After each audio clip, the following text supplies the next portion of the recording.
With quatix 8's new feature, Boat Command, we can now voice control a Garmin chart plotter from the watch.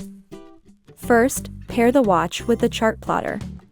On the chart plotter, select Options, Settings, Communications, Wireless Devices, Voice Control. Search for devices. Then, on the watch, hold the up key.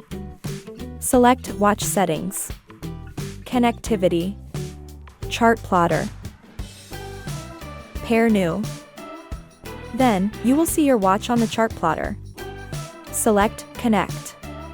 Yes. Your watch is now paired.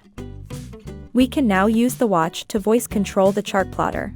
Press the Start/Stop key. Select Boat Command.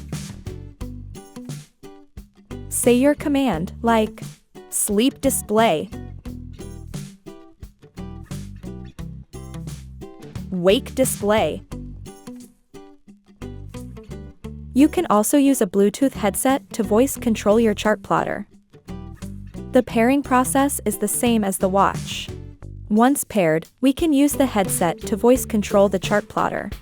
Say, "OK Garmin," and then your command, like, "OK Garmin, show sonar."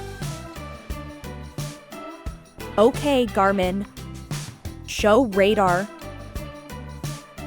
And that's it. Thanks for watching.